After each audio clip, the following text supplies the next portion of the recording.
Olá! Agora nós vamos fazer então uma revisão do que aprendemos no módulo 1. Primeiro, a gente viu um breve histórico e desde a época de Aristóteles até as formulações das 3 leis para o movimento dos corpos por Newton. Nós percebemos que o conhecimento de Newton ele não partiu do zero, ele se apoiou em outros grandes pensadores que antecederam ele. Então, as duas visões importantes do movimento dos corpos é a visão de Aristóteles e depois a visão de Galileu, que foi a consolidada por Newton. Aristóteles pensava que o movimento dos corpos era proporcional à força, que para um corpo estar em movimento tinha que ter força. Então, quando se encerrava o empurrão, a força, esse corpo andava mais um pouco, gastava aquele impulso recebido e parava. Essa era a visão de Aristóteles. Diferente disso, veio a visão de Galileu, em que ele diz que a força não faz o objeto se movimentar, e sim alterar o seu movimento. Então, dado um empurrão no corpo, ele está em movimento. Quando cessa o empurrão, ele vai permanecer em movimento com velocidade constante para sempre, a não ser que alguma coisa faça ele parar. Bom, em 1665 teve a peste negra e aí o Newton ficou 2 anos recluso e teve seus maiores estudos. Em 1687 ele publicou as suas 3 obras importantes que chamou de Principia.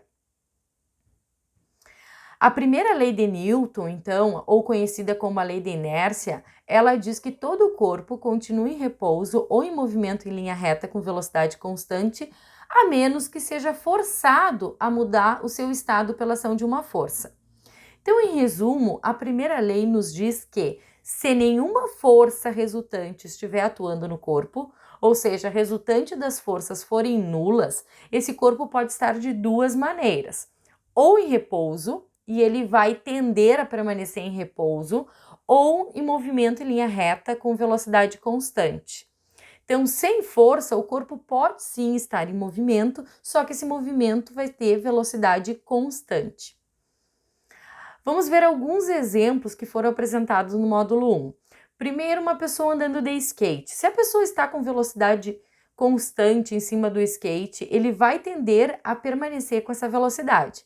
Então, se por acaso tiver um obstáculo na pista e esse skate for forçado a parar, o corpo da pessoa tenderá a continuar em movimento e aí a pessoa pode acabar caindo, né? Um outro exemplo da lei de inércia é você estar parado, dentro de um ônibus. Imagine você em pé dentro do ônibus e esse ônibus está parado. Quando o motorista acelera e arranca o ônibus, a tendência do teu corpo é permanecer em repouso, por isso que tu é jogado para trás. Outro exemplo da inércia é o comparativo entre um carro e um caminhão. Observem que a massa do caminhão é muito maior que a massa do carro, portanto ele tem uma inércia maior. Isso significa que se os 2 veículos estiverem em movimento, o caminhão terá maior dificuldade em parar, porque ele tem uma resistência maior em alterar o seu movimento devido à sua massa, que é muito maior que a do veículo. Então ele tem uma inércia maior. Um exemplo do movimento dos corpos, com velocidade constante em linha reta, que digamos ali, determinada na primeira lei de Newton, é um foguete no espaço. Então, quando o foguete atinge o espaço, os seus propulsores podem ser desligados.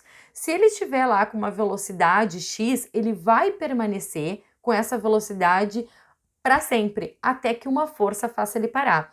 Vamos pensar que lá no espaço é o vácuo, vazio, ou seja, não tem ar, não tem nenhuma força resistiva. Por isso que qualquer objeto lançado no espaço com determinada velocidade, ele vai permanecer com aquela velocidade para sempre, a não ser que uma força obrigue ele a parar. O mesmo acontece quando uma pessoa está andando a cavalo. Então, tu tá lá se movimentando com uma velocidade constante e de repente o cavalo se assusta, tem com alguma coisa e ele para inesperadamente. Qual é a inércia do teu corpo? É permanecer em movimento. Então, Quando isso acontece, pode acontecer, né, da pessoa cair do cavalo, porque a tendência dela é continuar no movimento com a velocidade constante que ela estava. Bom, esses são os exemplos que eu trouxe para vocês da primeira lei de Newton. Agora, vamos para o módulo 2, estudar então a segunda e a terceira lei, que o Newton traz o conceito de força. O que acontece com os corpos, então, quando a força está atuando sobre eles? Certo, pessoal?